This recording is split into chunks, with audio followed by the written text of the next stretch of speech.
उत्तर प्रदेश में कुछ महीनों बाद विधानसभा चुनाव होने हैं और चुनाव से ठीक पहले जिस तरह हर पार्टी अपनी रणनीति और संगठन को मजबूत करने में जुटी है, ठीक उसी वक्त बहुजन समाज पार्टी के भीतर एक बड़ा भूचाल आ गया है। बसपा सुप्रीमो मायावती ने बेहद सख्त फैसले लेते हुए पार्टी नेता अशोक सिद्धार्थ को एक बार फिर पार्टी से बाहर का रास्ता दिखा दिया है। और यहाँ सबसे दिलचस्प और चौंकाने वाली बात यह है कि अशोक सिद्धार्थ कोई साधारण नेता नहीं बल्कि खुद मायावती के भतीजे आकाश आनंद के ससुर है। क्योंकि बसपा में आकाश आनंद की गिनती मायावती के बाद नंबर 2 नेता के तौर पर होती है, इसीलिए यह निष्कासन सीधे पार्टी की सबसे ऊपरी लीडरशिप और परिवार से जुड़ा मामला बन गया है, जिसने पूरे राजनीतिक गलियारों में हलचल मचा दी है।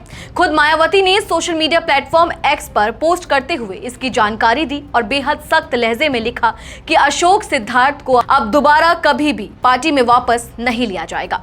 आखिर क्या है ये पूरा मामला, आज के इस वीडियो में हम बात करेंगे। नमस्कार, मेरा नाम है नंदिनी सोनी और आप देख रहे हैं द हिंदी टॉप। दरअसल मायावती ने अपने पोस्ट में अशोक सिद्धार्थ पर एक के बाद एक कई गंभीर आरोप लगाए हैं। उनके मुताबिक अशोक सिद्धार्थ पार्टी के भीतर भ्रम की स्थिति फैला रहे थे, अनुशासनहीनता कर रहे थे और सबसे गंभीर आरोप यह है कि वह आगामी यूपी विधानसभा उपचुनाव के अभियान को जानबूझकर प्रभावित करने की साजिश रच रहे थे। यही वजह रही कि मायावती ने इस बार बिना किसी दूसरे मौके के सीधे और सख्त फैसला लेते हुए उन्हें पूरी तरह पार्टी से बाहर करने का ऐलान कर दिया। यहाँ एक बात समझना बेहद जरूरी है कि यह कोई पहला मौका नहीं है जब अशोक सिद्धार्थ को पार्टी से बाहर किया गया हो, बल्कि यह उनके साथ दूसरी बार हो रहा है। मायावती के मुताबिक इससे पहले भी एक बार उन्हें पार्टी से निकाला जा चुका था और उस वक्त उन्हें सिर्फ इस शर्त पर दोबारा वापस लिया गया था कि वह आगे से ऐसी कोई गलती नहीं दोहराएंगे। लेकिन जैसा कि आगे की घटनाओं से पता चलता है, बार बार चेतावनी दिए जाने के बावजूद उनके रवैये में कोई खास सुधार नहीं आया, जिसके चलते आखिरकार मायावती को यह बड़ा और सख्त कदम उठाना पड़ा।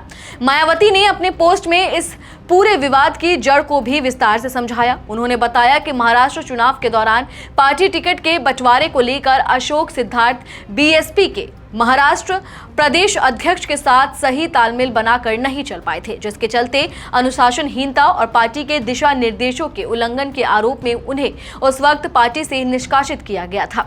उस दौरान उन्हें फिर से पार्टी में शामिल तो किया गया, लेकिन इस शर्त के साथ कि उन्हें उत्तर प्रदेश में कहीं भी कोई जिम्मेदारी नहीं दी जाएगी, बल्कि उन्हें सिर्फ दूसरे राज्यों में पार्टी का जनाधार बढ़ाने का काम सौंपा जाएगा। हालांकि इसके बाद भी हालात कुछ खास नहीं बदले। मायावती ने अपने पोस्ट में साफ लिखा कि जिन भी राज्यों की जिम्मेदारी बीएसपी कोऑर्डिनेटर के तौर पर अशोक सिद्धार्थ को सौंपी गई, वहां भी वे अपनी जिम्मेदारी को ठीक तरीके से नहीं निभा पाए। सिर्फ कर्नाटक ही नहीं बल्कि उड़ीसा और पश्चिम बंगाल जैसे राज्यों से भी उनकी अनुशासनहीनता और पार्टी के दिशा निर्देशों के उल्लंघन से जुड़ी खबरें लगातार सामने आती रही।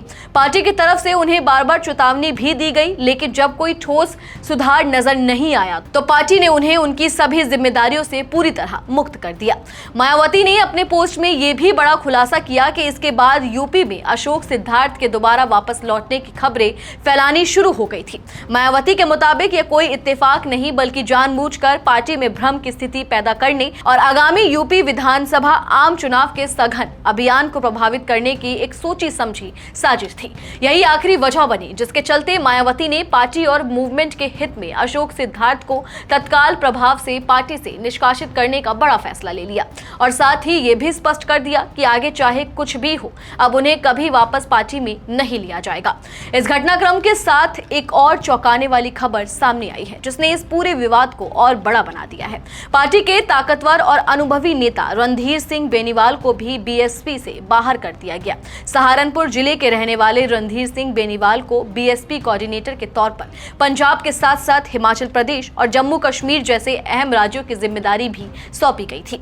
मायावती के मुताबिक उनके खिलाफ भी लगातार अनुशासनहीनता और पार्टी के दिशा निर्देशों के उल्लंघन की शिकायतें मिलती रही थी और आखिरकार पार्टी व मूवमेंट के व्यापक हित को देखते हुए उन्हें भी तत्काल प्रभाव से पार्टी से बाहर कर दिया गया।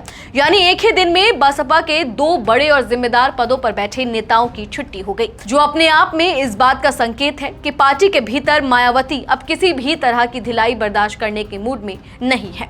इस पूरे घटनाक्रम से ठीक 2 दिन पहले मायावती ने एक और बेहद अहम पोस्ट के जरिए आकाश आनंद के पार्टी में कद बढ़ने या घटने को लेकर चल रही तमाम अटकलों और चर्चाओं पर भी अपनी स्थिति पूरी तरह स्पष्ट कर दी थी। मायावती ने उस पोस्ट में बिना किसी लाग लपेट के साफ लिखा कि आगामी यूपी चुनाव के लिए उम्मीदवार चयन का अंतिम फैसला सिर्फ और सिर्फ खुद उन्हीं के द्वारा लिया जा रहा है और इसमें आकाश आनंद की कोई भी भूमिका नहीं है।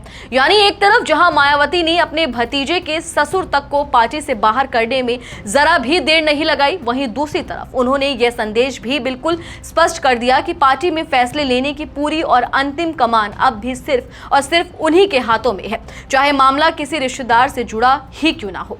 मायावती ने आगे यह भी जानकारी दी कि उम्मीदवारों के व्यक्तिगत इंटरव्यू लेकर लखनऊ में 2 दर्जन से ज्यादा उम्मीदवारों के नाम पहले ही फाइनल किए जा चुके हैं और आगे भी उम्मीदवारों के चयन की पूरी प्रक्रिया वे खुद ही आगे बढ़ाएंगी, जिसमें किसी और की दखलंदाजी नहीं चलेगी। कुल मिलाकर देखा जाए तो ये पूरा घटनाक्रम साफ तौर पर दिखाता है कि यूपी चुनाव से ठीक पहले बसपा के भीतर सत्ता, नियंत्रण और पारिवारिक रिश्तों को लेकर स्थिति काफी संवेदनशील बनी हुई है। एक तरफ मायावती अपने सबसे करीबी रिश्तेदार यानी भतीजे आकाश आनंद के ससुर तक को बाहर करने से पीछे नहीं हटी, तो दूसरी तरफ उन्होंने यह संदेश भी पूरी मजबूती से दे दिया कि पार्टी में अंतिम फैसला अभी भी सिर्फ उन्हीं का चलेगा, चाहे मामला जितना भी संवेदनशील क्यों ना हो। यह ध्यान रखना बेहद जरूरी है कि यह पूरी जानकारी फिलहाल सिर्फ मायावती के अपने एक्स पोस्ट पर ही आधारित है। निष्कासित नेताओं अशोक सिद्धार्थ और रणधीर सिंह बेनीवाल की तरफ से भी अभी तक इस पर कोई आधिकारिक प्रतिक्रिया सामने नहीं आई है। ऐसे में उनका पक्ष और इस पूरे विवाद की पूरी तस्वीर तभी साफ हो पाएगी जब आगे की खबरों में उनकी प्रतिक्रिया या कोई और आधिकारिक बयान सामने आएगा।